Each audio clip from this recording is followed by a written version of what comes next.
40 വയസ്സായ വിധവയായ സ്ത്രീ, അവരുടെ വിവാഹം നടത്തുവാനായി തീരുമാനിക്കുന്ന രണ്ട് ആൺമക്കൾ.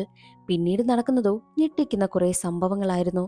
എങ്കിൽ നമുക്ക് സ്വാസികയും വിജയ് ആന്റണിയും കേന്ദ്ര കഥാപാത്രത്തിലെത്തുന്ന 100 സാമി എന്ന സിനിമയുടെ കഥ നോക്കിയാലോ? വീഡിയോ ഇഷ്ടമാവുകയാണെങ്കിൽ ഒന്ന് ലൈക്ക് ചെയ്തേക്കാൻ മറക്കരുതേ. കഥ തുടങ്ങുമ്പോൾ തമിഴ്നാട്ടിലെ കള്ളക്കുറിശി എന്ന ഗ്രാമമാണ് കാണിക്കുന്നത്. ആ ഗ്രാമത്തിലെ ഒരു വീട്ടിൽ ഒരു സ്ത്രീ ഇരുന്ന് കരയുന്നുണ്ട്. അവരാണെങ്കിലോ 3 ഇലയൊക്കെ വെട്ടി ആഹാരമൊക്കെ വിളമ്പി കാത്തിരിക്കുകയാണ്. ആർക്കോ വേണ്ടി അവർ കാത്തിരിക്കുന്നുണ്ട്. അവരുടെ പേരാണ് സെൽവി. ഈ സെൽവിക്ക് 2 മക്കളുണ്ട്. മൂത്തവന്റെ പേര് ഭാസ്കർ, രണ്ടാമത്തവന്റെ പേര് വിവേക്. ഈ ഭാസ്കറിന് കമ്പനിയിൽ നിന്ന് പോയി ജോലി ചെയ്യുവാനായിട്ട് താല്പര്യമില്ലാത്തത് കൊണ്ട് തന്നെ ഒരു കോച്ചിങ് സെന്റർ നടത്തുകയാണ്. വിവേക് ആണെങ്കിലോ കോളേജിൽ പഠിച്ചുകൊണ്ടിരിക്കുന്നു. അതേസമയം സെൽവിക്ക് ഭാസ്കറിൽ നിന്നും വിവേകിൽ നിന്നും കോള് വരും. പക്ഷേ സെൽവി അവരുടെ കോൾ എടുക്കത്തേയില്ല. എന്നിട്ട് സെൽവി കരഞ്ഞുകൊണ്ട് വീട്ടിൽ നിന്നും ഇറങ്ങിപ്പോകുന്നു. ഈ രാത്രി സമയം നീ എവിടേക്കാ പോകുന്നെന്ന് ഗ്രാമത്തിലുള്ളവരൊക്കെ ചോദിക്കുന്നുണ്ട്. എന്നാൽ സെൽവി എത്രയും വേഗം ലാസ്റ്റ് ബസ് കിട്ടണമെന്ന് കരുതി ഷോർട്ട് കട്ടിലൂടെ പോകുവാനായും തീരുമാനിച്ച് വയലിലൂടെ പോകുന്നു. അതേ സമയമായിരുന്നു ഒരു കാട്ടുപന്നി സെൽവിക്ക് നേരെ വരുന്നത്. അത് തന്നെ ആക്രമിക്കുമെന്നായപ്പോഴോ സെൽവി ഒരു കാര്യം ചിന്തിക്കും. ഇനി എന്ത് ചെയ്യും? ഇവിടെ നിന്ന് രക്ഷപ്പെടുവാനായിട്ട് ഒരേ ഒരു വഴിയേ ഉള്ളൂ. അടുത്തൊരു കിണറുണ്ട്, ആ കിണറിലേക്ക് എടുത്ത് ചാടുക. അത് തന്നെയാണ് സെൽവി ചെയ്തത്. എന്തായിരിക്കാം സെൽവിയുടെ ജീവിതത്തിൽ സംഭവിച്ചത്? സെൽവി എന്തിനായിരിക്കാം വീട്ടിൽ നിന്നും ഇറങ്ങിപ്പോയത് എന്നൊക്കെ അറിയണ്ടേ? പിന്നീട് ഒരു ഫ്ലാഷ് ബാക്ക് ആണ് കാണിക്കുന്നത്. സെൽവിക്ക് ഏകദേശം 26 വയസ്സ് പ്രായമുള്ളപ്പോഴാണ് സെൽവിയുടെ ഭർത്താവ് മരണപ്പെട്ടു പോകുന്നത്.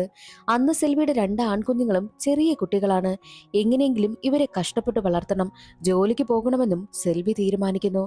അതിനു വേണ്ടിയിട്ട് സെൽവി തന്റെ 2 മക്കളെയും എടുത്ത് നേരെ പോകുന്നത് അവളുടെ ചേട്ടന്റെ വീട്ടിലേക്കാണ്. അവിടെയാണ് സെൽവിയുടെ അച്ഛനും അമ്മയും നിൽക്കുന്നത്. ഞാൻ ജോലിക്ക് പോകുവാനായി തീരുമാനിച്ചിരിക്കുന്നു.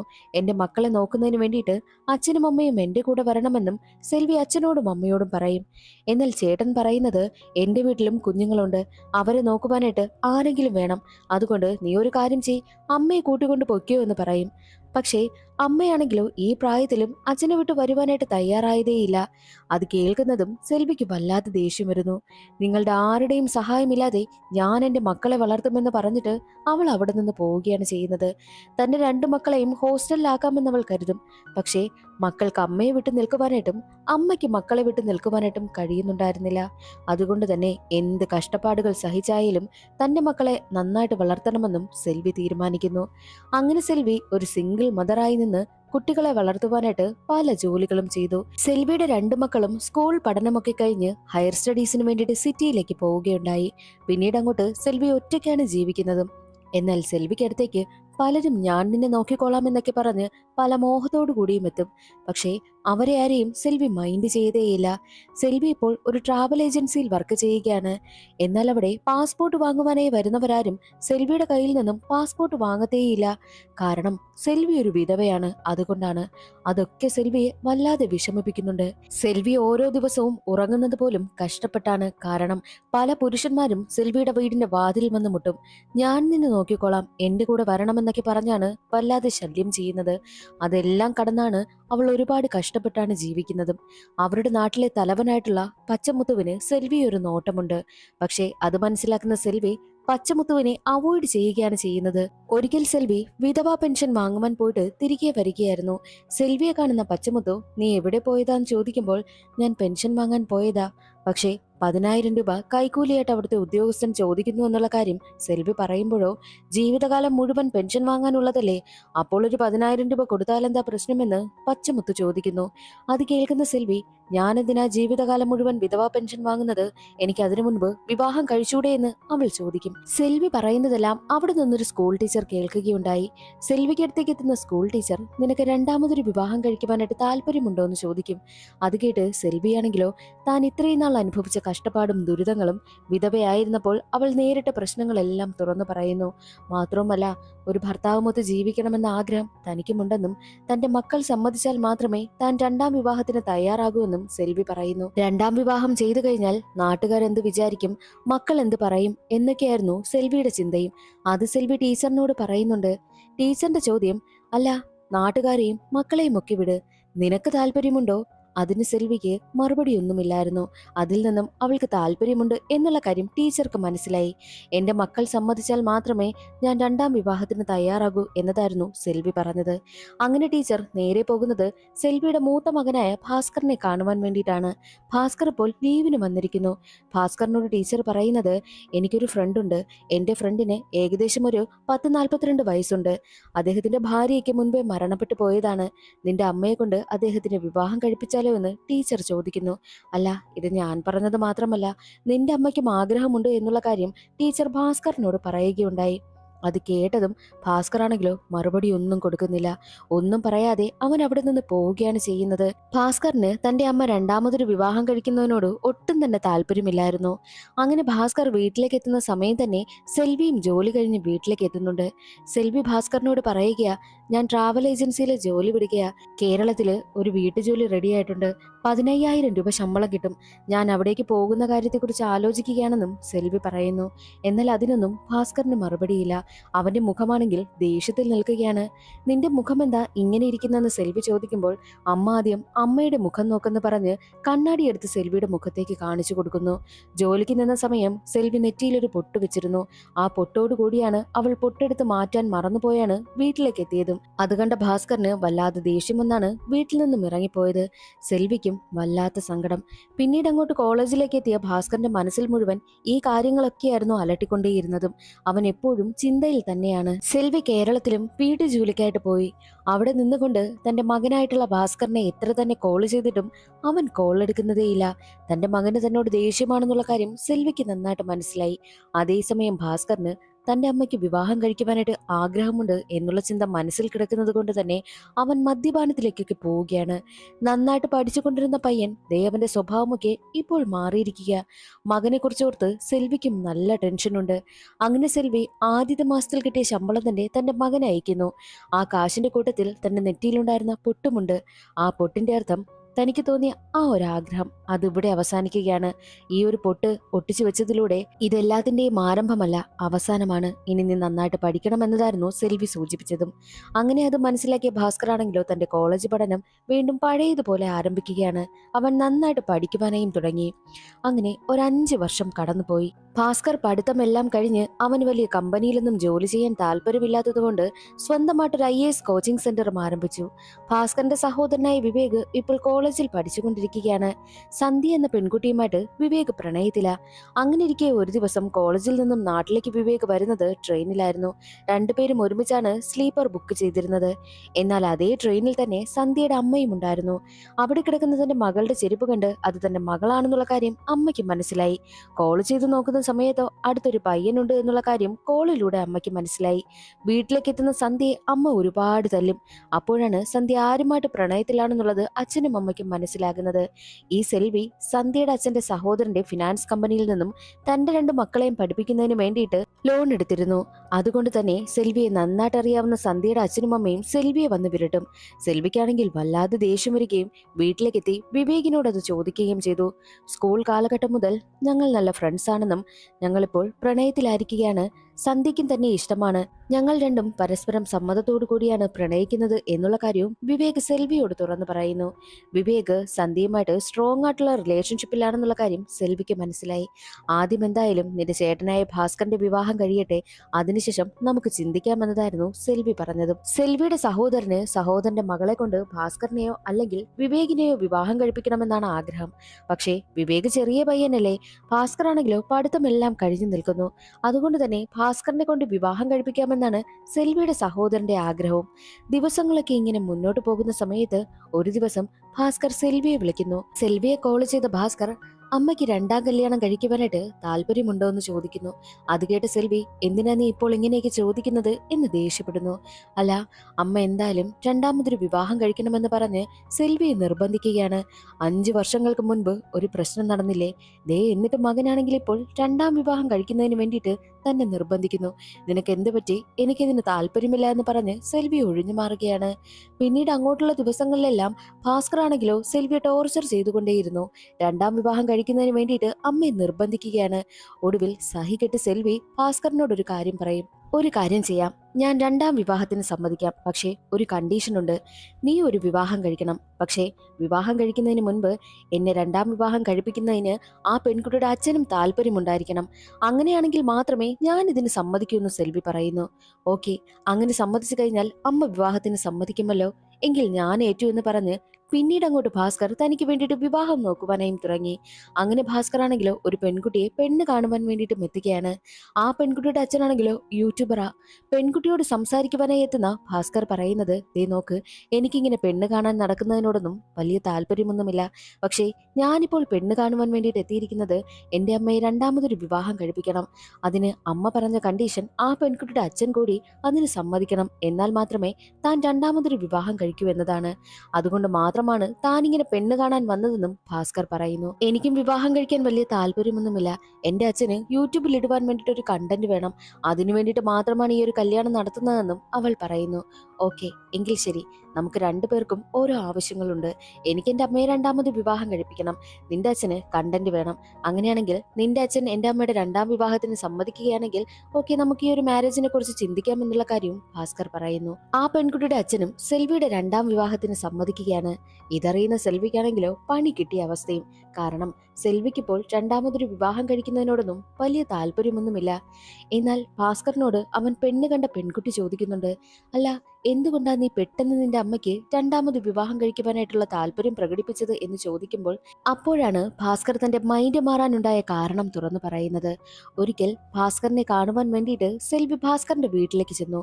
ഭാസ്കർ ആണെങ്കിലോ ചെറിയൊരു വീട്ടിലാണ് താമസിക്കുന്നത്. ഭാസ്കർ സാധനങ്ങളൊക്കെ വാങ്ങുവാനായിട്ട് പുറത്തു പോയ സമയം സെൽവി മാത്രമായിരുന്നു വീട്ടിലുണ്ടായിരുന്നതും. എന്നാൽ സെൽവി ആണെങ്കിലോ ആ വീട്ടിലെ ജോലികൾ ഓരോന്നോരോന്നായിട്ട് ചെയ്യുവാനായും തുടങ്ങി. ചെയ്ത ജോലികൾ തന്നെ വീണ്ടും വീണ്ടും ചെയ്തുകൊണ്ടേയിരുന്നു. തേച്ച് മടക്കി വെച്ചിരിക്കുന്ന ഷർട്ട് വീണ്ടും എടുത്ത് തേക്കുന്നു, മടക്കി വെക്കുന്നു. കഴുകിയ തുണികൾ തന്നെ വീണ്ടും വീണ്ടും കഴുകുന്നു. ഒരു റൂമിനുള്ളിൽ പെട്ടുപോയ എലിയുടെ അവസ്ഥയായിരുന്നു സെൽവിയുടേത്. വീടിനുള്ളിൽ അവനൊരു CC ക്യാമറ സ്ഥാപിച്ചതിൽ നിന്നാണ് അമ്മയുടെ ഈ ഒരു അവസ്ഥയൊക്കെ അവൻ മനസ്സിലാക്കിയത്. അമ്മ ഇങ്ങനെ ഒറ്റപ്പെട്ട് ചെയ്ത ജോലികൾ തന്നെ വീണ്ടും വീണ്ടും ചെയ്ത് ഒരു റൂമിനുള്ളിൽ അടയ്ക്കപ്പെട്ട അവസ്ഥയാണ്. അമ്മയുടെ ഈ അവസ്ഥയിൽ നിന്നും അമ്മയെ പുറത്തു കൊണ്ടുവരണം. അതിനു വേണ്ടിയിട്ടാണ് ഞാൻ അമ്മയെ രണ്ടാം വിവാഹം കഴിപ്പിക്കുവാനായും തീരുമാനിച്ചത്. അമ്മയുടെ നല്ല സമയത്തെല്ലാം അമ്മ ഞങ്ങൾക്ക് വേണ്ടിയിട്ടാണ് ജീവിച്ചത്. 5 വർഷങ്ങൾക്ക് മുൻപ് അമ്മ ഈ ഒരു കാര്യം എന്നോട് പറഞ്ഞിരുന്നു. പക്ഷേ അന്നൊന്നും ഞാൻ ഇതിനെക്കുറിച്ച് ചിന്തിച്ചതേയില്ല. ഇപ്പോഴാണ് എനിക്ക് മെച്യൂരിറ്റി വന്നത്. ഞാനിപ്പോൾ അതിനെക്കുറിച്ച് ചിന്തിക്കുന്നു എന്നുള്ള കാര്യമൊക്കെ ഭാസ്കർ പറയുന്നു. രണ്ടാം വിവാഹത്തിന് ഭാസ്കർ നിർബന്ധിക്കുന്നത് കൊണ്ട് തന്നെ സെൽവിക്ക് വല്ലാതെ ടെൻഷനാവുകയും തന്റെ രണ്ടാമത്തെ മകനായ വിവേകിനോട് ചെന്ന് ഈ ഒരു കാര്യം പറയുകയും ചെയ്യുന്നു. തനിക്ക് രണ്ടാമതൊരു വിവാഹം വേണ്ട എന്ന് സെൽവി പറഞ്ഞതോടുകൂടി വിവേക് ഈ ഒരു കാര്യം ഭാസ്കറിനോട് സംസാരിക്കും.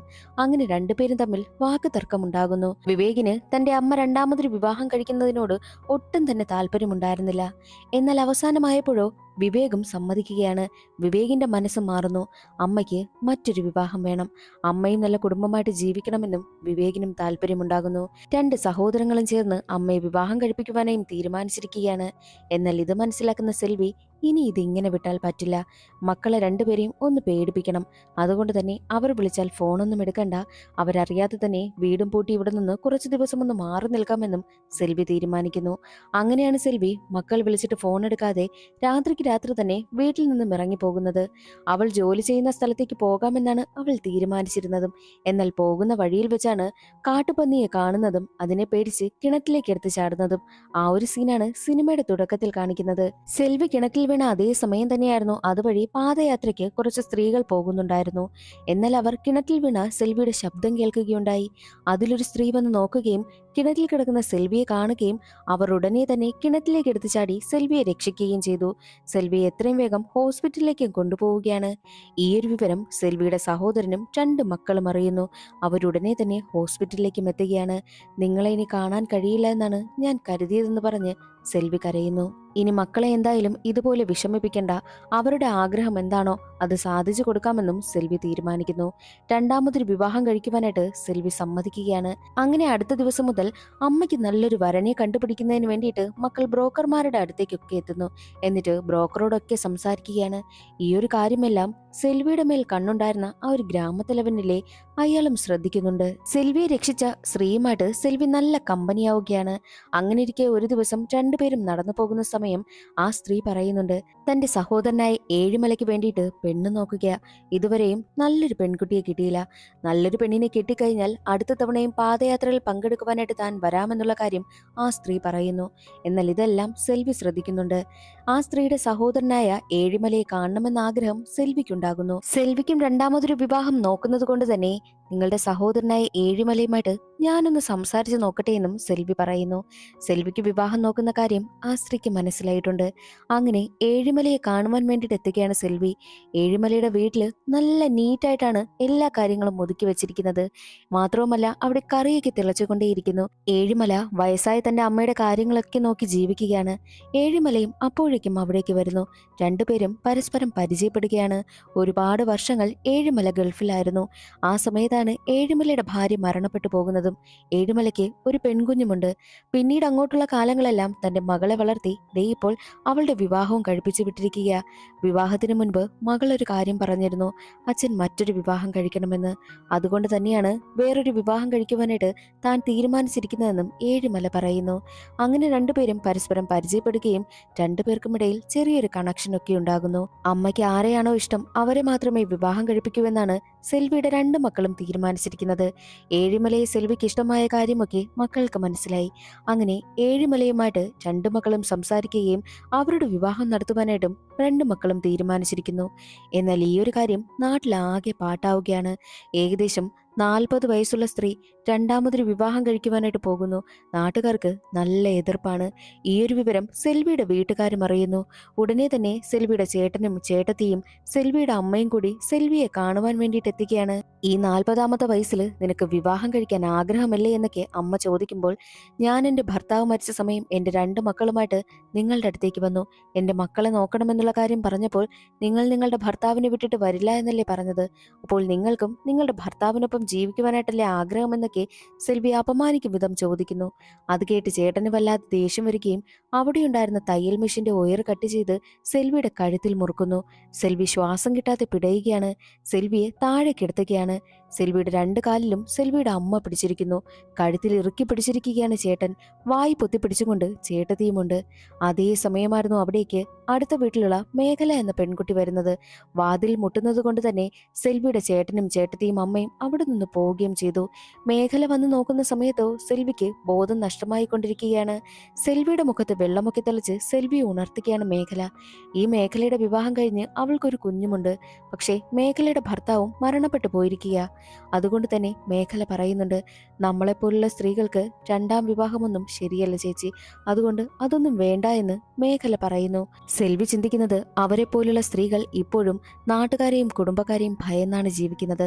അതെല്ലാം മാറ്റണം. അതിന് താൻ രണ്ടാം വിവാഹം കഴിച്ചാൽ മാത്രമേ എല്ലാവരുടെയും ഭയമൊക്കെ മാറൂ എന്നുള്ള ചിന്ത സെൽവിയുടെ മനസ്സിലുണ്ട്. അതേസമയം സെൽവിയുടെ മകനായ ഭാസ്കർ നാട്ടിലേക്ക് വരികയായിരുന്നു. എന്നാൽ ഗ്രാമത്തിലുള്ള കുറേ പേർ ചേർന്ന് ഭാസ്കറിനെ തടഞ്ഞു നിർത്തുകയും അവനെ തല്ലുവാനൊക്കെ ശ്രമിക്കുന്നുണ്ട്. എന്നാൽ അവൻ അവരെയൊക്കെ തള്ളി മാറ്റിയതിനു ശേഷം നേരെ ഓടിപ്പോകുന്നത് അടുത്തുള്ള പോലീസ് സ്റ്റേഷനിലേക്ക്. തന്റെ അമ്മയുടെ രണ്ടാം വിവാഹം നടത്തുവാനായി തീരുമാനിച്ചതുകൊണ്ട് ഗ്രാമത്തിലുള്ളവരൊക്കെ തന്നെ കൊല്ലുവാനായി ശ്രമിക്കുകയാണെന്നുള്ള കാര്യമൊക്കെ പോലീസിനോട് പറയുന്നു. തനിക്ക് പ്രൊട്ടക്ഷൻ വേണമെന്നും ഭാസ്കർ പറയുമ്പോൾ, അതിന് നീ ആരാ, VIP ആണോ എന്ന് പറഞ്ഞ് അവനെ അപമാനിച്ചാണ് പോലീസുകാർ ഇറക്കിവിടുന്നത്. പക്ഷെ എന്നാലും ഭാസ്കർ എങ്ങനെയെങ്കിലും വിവാഹം നടത്തിയേ പറ്റൂ എന്ന തീരുമാനത്തിലും. അതേസമയമായിരുന്നു മേഖല വഴി സെൽവിയുടെ വീട്ടുകാർ വന്ന് സെൽവിയെ കൊല്ലാൻ ശ്രമിച്ച കാര്യമൊക്കെ ഭാസ്കർ അറിയുന്നത്. അവൻ ആകെ തകർന്നു പോവുകയാണ്. വിവാഹത്തിന്റെ തലേ ദിവസം വിവാഹത്തിനുള്ള കാര്യങ്ങളെല്ലാം നല്ല രീതിക്ക് നോക്കുകയായിരുന്നു ഭാസ്കർ. അതേസമയം ഗ്രാമത്തലവൻ ഏഴിമലക്കടുത്തെത്തിയിട്ട്, നാളെ നീ വിവാഹത്തിനായി എത്തിക്കഴിഞ്ഞാൽ നിന്നെ കൊല്ലുമെന്ന് വിരട്ടുന്നു. പക്ഷേ അതൊന്നും ഏഴിമല മൈൻഡ് ചെയ്യുന്നതേയില്ല. ഭാസ്കറും വിവേകും വീട്ടിലേക്ക് വരും. അതേസമയം സെൽവിക്ക് നല്ല ടെൻഷൻ. നാളെ എന്തായിരിക്കും സംഭവിക്കാൻ പോവുക എന്ന ടെൻഷനായിരുന്നു സെൽവിക്ക്. അങ്ങനെ 3 പേരും ആഹാരം കഴിച്ചുകൊണ്ടിരിക്കുന്ന സമയം തനിക്ക് ഇഷ്ടമുള്ള ആഹാരം ഉണ്ടാക്കി തരുമോ എന്ന് വിവേക് ചോദിക്കുമ്പോൾ സെൽവി പൊട്ടിക്കരഞ്ഞു പോകുന്നു. ഡേയ്, എനിക്ക് വിവാഹം ഒന്നും വേണ്ട, ഞാൻ നിങ്ങൾക്കൊപ്പം ജീവിക്കാമെന്ന് പറഞ്ഞാണ് സെൽവി കരയുന്നത്. അങ്ങനെ അടുത്ത ദിവസമായി. വിവാഹത്തിന്റെ ദിവസമാണല്ലോ. അതുകൊണ്ട് തന്നെ സെൽവിയും കൂട്ടി വെളുപ്പിന് തന്നെ തന്റെ 2 മക്കളും അമ്പലത്തിലേക്ക് എത്തുന്നു. പക്ഷേ അമ്പലം പൂട്ടിയിട്ടിരിക്കുകയാണ്. പൂജാരി വന്നിട്ടേയില്ല. പൂജാരിയെ വിളിച്ചു നോക്കുമ്പോഴോ പൂജാരിയുടെ തല ആരോ അടിച്ചു പൊട്ടിച്ചു. അതുകൊണ്ട് തന്നെ ഹോസ്പിറ്റലിലുമാണ്. പൂജാരി വരില്ല എന്നുള്ള കാര്യം സെൽവിക്കും മക്കൾക്കും മനസ്സിലായി. അതേസമയമായിരുന്നു അവിടേക്ക് ഏഴുമലയും കുടുംബവും എത്തുന്നത്. അപ്പോഴേക്കും അവിടേക്ക് ഗ്രാമത്തലവനും ഗ്രാമത്തലവന്റെ കൂട്ടാളികളും വരുന്നു. ഇതെല്ലാം മറികടന്ന് എങ്ങനെയെങ്കിലും നല്ല രീതിക്ക് വിവാഹം നടത്തണം എന്ന വാശിയിൽ നിൽക്കുകയാണ് സെൽവിയുടെ രണ്ട് മക്കളും. അതേസമയമായിരുന്നു അവരുടെ കയ്യിലൊക്കെ അരിവാളിരിക്കുന്നത് കാണുന്നത്. ഇതിങ്ങനെ പോയാൽ ശരിയാവില്ല, വലിയ ഫൈറ്റ് തന്നെ നടക്കുമെന്നുള്ള കാര്യം സെൽവിയുടെ മക്കൾക്ക് മനസ്സിലായി. ഉടനെ തന്നെ സെൽവിയുടെ മൂത്ത മകനായിട്ടുള്ള ഭാസ്കറാണെങ്കിലോ ആക്ഷൻ പറയുന്നു. അപ്പോഴേക്കും 2-3 ഡ്രോണുകൾ പൊങ്ങി പറക്കുകയാണ്. അത് കാണുന്ന ഗ്രാമത്തലവനും കൂട്ടാളികളും പേടിച്ചു പോകും. അപ്പോഴേക്കും അവിടേക്ക് ഭാസ്കർ കല്യാണം കഴിക്കുവാനായി പോകുന്ന പെൺകുട്ടിയിലെ അവളും അവളുടെ അച്ഛനും അവളുടെ വീട്ടുകാരും എല്ലാവരും എത്തുന്നുണ്ട്. അവരുടെ കയ്യിൽ വീഡിയോ ക്യാമറയും ഒക്കെയുണ്ട്. അവിടെ നടക്കുന്ന കാര്യങ്ങളെല്ലാം ലൈവ് ടെലികാസ്റ്റ് നടക്കുകയാണ്. അത് കാണുന്ന ഗ്രാമത്തലവനും ഗ്രാമത്തലവന്റെ കൂട്ടാളികളും പേടിച്ചു പോകുന്നു. കാരണം കൊറോണ സമയത്ത് ഇതുപോലുള്ള ഡ്രോണല്ലേ അന്ന് പോലീസ് പറത്തിയത്. അപ്പോൾ ഈ ഗ്രാമത്തിൽ നടക്കുന്ന കാര്യങ്ങളെല്ലാം പോലീസുകാർ കണ്ടില്ലേ? ഇനി അതുപോലെ വല്ലതും ആകുമോ എന്ന പേടി ജനങ്ങൾക്കുണ്ടായിരുന്നു. അതുകൊണ്ട് തന്നെ ഗ്രാമത്തലവന്റെ കൂടെ വന്നവരെല്ലാവരും ഓടി രക്ഷപ്പെട്ട് കളയുന്നു. ഇനി ഗ്രാമത്തലവൻ മാത്രമാണുള്ളത്. അയാളുടെ കയ്യിലാണെങ്കിൽ തോക്കുമിരിക്കുന്നു. അയാൾക്ക് എങ്ങനെയെങ്കിലും ഈ ഒരു വിവാഹം മുടക്കിയേ പറ്റൂ. ഗ്രാമത്തലവൻ തന്റെ തോക്കുകൊണ്ട് ഏഴുമലയെ വെടിവെച്ച് കൊല്ലുവാനിട്ട് നോക്കുന്ന സമയം ഗ്രാമത്തലവന്റെ കയ്യിൽ നിന്നും തോക്ക് തട്ടിയെടുത്ത ഏഴുമല തന്റെ കയ്യിലിരുന്ന അരിവാൾ കൊണ്ട് തോക്ക് വെട്ടി നശിപ്പിച്ച് കളയുകയാണ് ചെയ്യുന്നത്. എന്നാൽ ഇപ്പോൾ ഇവിടെ നടക്കുന്ന കാര്യങ്ങളെല്ലാം ലൈവ് ടെലികാസ്റ്റ് നടത്തുകയല്ലേ. അത് കണ്ടുകൊണ്ട് പോലീസുകാരും അവിടേക്ക് വരുന്നു. പോലീസുകാർക്ക് കാര്യത്തിന്റെ സീരിയസ്നെസ് മനസ്സിലായി. അതുകൊണ്ട് തന്നെ വിവാഹം നടത്തുവാനായിട്ട് പോലീസുകാരും സപ്പോർട്ട് ചെയ്യുന്നു. അമ്പലത്തിന്റെ പൂട്ടൊക്കെ തല്ലി തുറന്ന് ആ ഒരു അമ്പലത്തിൽ വെച്ച് തന്നെ സെൽവിയുടെയും ഏഴുമലയുടെയും വിവാഹം നല്ല രീതിക്ക് നടക്കുകയാണ്. യഥാർത്ഥത്തിൽ തമിഴ്നാട്ടിൽ നടന്നൊരു സംഭവം തന്നെയാണിത്. രണ്ട് മക്കളും ചേർന്ന് അമ്മയുടെ വിവാഹമൊക്കെ നല്ല രീതിക്ക് നടത്തി. ആ സീൻ അവിടെ കട്ടായി കുറച്ച് നാളുകൾക്ക് ശേഷമാണ് കാണിക്കുന്നത്. പുറത്ത് പഠിക്കുവാനായി പോയിരിക്കുന്ന സെൽവിയുടെ രണ്ട് മക്കളും ഗ്രാമത്തിലേക്ക് വന്ന് ബസ് ഇറങ്ങുകയാണ്. അവരെ കൂട്ടിക്കൊണ്ടു പോകുവാനായി എത്തുന്നത് ഏഴുമലയും തന്റെ ബൈക്കിലാണ് വീട്ടിലേക്ക് അവരെ കൂട്ടിക്കൊണ്ടു പോകുന്നത്. അങ്ങനെ വീട്ടിലെത്തി സെൽവിയും ഏഴുമലയും സെൽവിയുടെ രണ്ട് ആൺമക്കളും ഒരുമിച്ചിരുന്ന് ആഹാരം കഴിക്കുന്നതും കാണിച്ചുകൊണ്ട് സിനിമയുടെ കഥ അവിടെ അവസാനിക്കുന്നു. ഇന്നത്തെ ഈ ഒരു വീഡിയോ എല്ലാവർക്കും ഇഷ്ടമായെന്ന് കരുതുന്നു. ഇഷ്ടമായാൽ ഒന്ന് ലൈക്ക് ചെയ്തേക്കണേ. അടുത്തൊരു വീഡിയോയിൽ കാണാം. അതുവരെ എല്ലാവർക്കും ബൈ.